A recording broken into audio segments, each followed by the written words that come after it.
اليسار الى ليون بيو. ليون بيو يصلح كره ممتازه للشلهوب. الشلهوب لياسر ثم الكره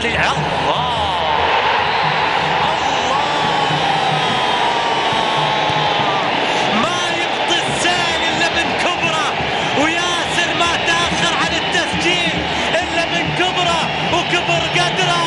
القحطاني تاخر في التسجيل علشان يسجل هدف للذاكره، للميموري، لا ينسى على الاطلاق.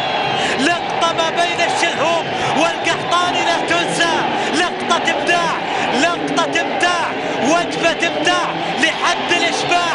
والله ما يبطي الزين الا من كبره وياسر. هذا كبره وهذا كبر قدره، يسجل الهدف الاول للهلال.